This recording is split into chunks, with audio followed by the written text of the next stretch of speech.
And on the other side of the puck, we had the Sydney Sirens, who are still winless to start their season, which is unusual ground for the Sydney Sirens. But from my point of view, watching the two games across the weekend, I think there's a lot to like about what they're doing there. And they've got 10 rookies this season, so it's a bit of a rebuild after retirements and departures. But I think there's plenty to like from what you're seeing with players like Hannah Cryan coming into their own. Some of the passes from Hannah Cryan down low across the weekend, just to feed that puck against the boards, to feed it back in front for a goal scoring opportunity, was sensational. And Lily Roberts, 2 goals from distance, like smart shots to get away. The first one on the Saturday recognized that there was a screen in front of Archie Smith and took a shot perfectly placed, just in one fluid motion. And then in today's game, again, another blast from distance that found its way past Amelia Knott. So they've got some players that look like they're going to be, good stars. Yeah, definitely. You look at some of those young players that Sirens have got. You've got like Lucy York, Hannah Cryan, Ebony Brunt. These players are going to make a big impact on the U18's national team this year, and I'm sure Remy Harvey's over the moon with how much ice time they're going to get and the development of them. There's two players for me with the Sirens that really impressed. They're not young players; they're older players. But it was Fiona Moon. I thought Fiona Moon on the blue line for the Sirens was fantastic.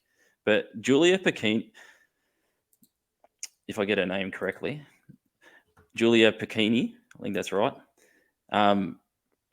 was also unreal across the two games for the Sirens. I thought Julia's pressure on the puck as well, getting into those along the boards, in the corners, working hard to try and keep the puck in that offensive zone, things like that. I thought they were fantastic as well. Yeah, I think having a chat with Coach Gabriel Blado late last week, we had a chat about, you've got your team's in a different position than the last couple of seasons. How do you, with 10 rookies traveling to Adelaide, how do you grow those players? And he mentioned that reading and reacting to players is really important. That's something that they're trying to teach the players, and they have a lot of meetings with the players. They'll run drills specifically just to force players to make decisions, and then they'll discuss, why did you cut inside on this play, or why did you go outside, just to make sure that their thinking is in line with the coaching staff, and that their hockey IQ continues to kind of develop and improve. So I can see the Sirens. I don't think where they are now is totally dissimilar to where the Rush were last season. And I think as the season goes on, we'll see the Sirens continue to improve. And I wouldn't be surprised if things click and they put together a bit of a winning streak. I think you'll see the Sirens improve during the year, but the one thing they've got is they've got a bright future ahead of them as well.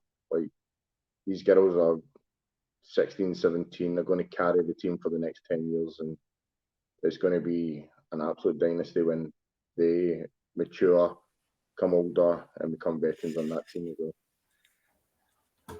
And Gabriel Blado did mention to us about the work that Jaden Ryan had done in the previous years as the coach of the Sirens, with the reserves players who are now on the squad. So that it's built from before Gabe, obviously, but they will bring that through now.